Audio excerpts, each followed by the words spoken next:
Bonjour à tous, je suis ravie de vous retrouver pour une vidéo sur une notion du programme de terminale en sciences économiques et sociales. Je m'appelle Jenny Bruderman, je suis formatrice en ressources humaines et en SES et aujourd'hui on se retrouve avec la notion du libre-échange. Le libre-échange appartient au chapitre sur le commerce international et la première question va être de se demander mais qu'est-ce que le libre-échange ? Le libre-échange est la libre circulation des biens, des services, des personnes ainsi que des capitaux à travers les quatre coins du monde. Aujourd'hui, de nombreux pays échangent entre eux et de nombreux flux parcourent notre monde. D'ailleurs, il y a de grandes chances que le téléphone que vous avez entre vos mains ait parcouru un certain nombre de pays avant d'être consommé en France. De plus, les vêtements que vous portez sur vous, il y a une infime chance que sur l'étiquette, vous voyez apparaître la mention « Made in France ».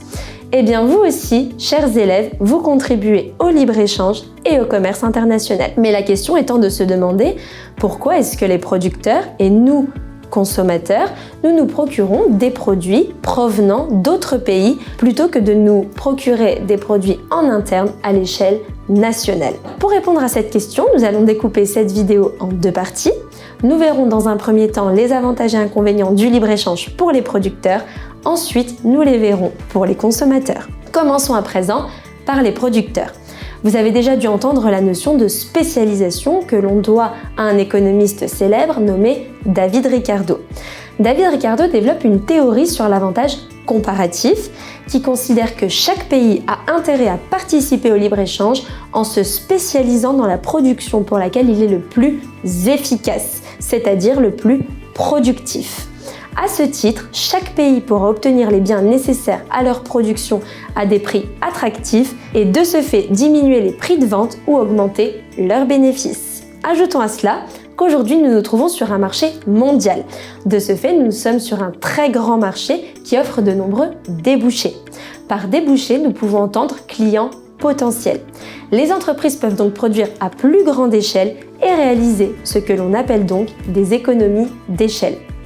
De plus, si un pays innove et crée un produit, l'avantage étant que grâce à la libre circulation, notre pays pourra se le procurer en un rien de temps. À présent, nous allons passer aux inconvénients pour les producteurs.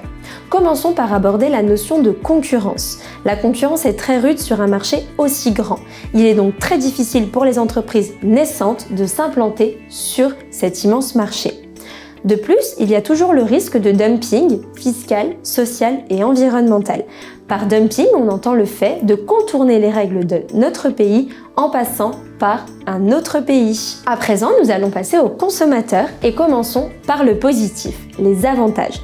Nous, consommateurs, avons le choix parmi une large gamme de produits pour répondre à nos besoins. En plus de cela, ajoutons le fait que la concurrence rude dont je vous ai parlé tout à l'heure incite les entreprises à innover pour rester compétitives. Et donc nous, consommateurs, avons accès aux produits dernier cri. À présent, nous allons passer aux inconvénients. Nous sommes toujours, nous, consommateurs, à la recherche de produits à des prix extrêmement attractifs. Parfois, nous délaissons la qualité des produits que nous consommons.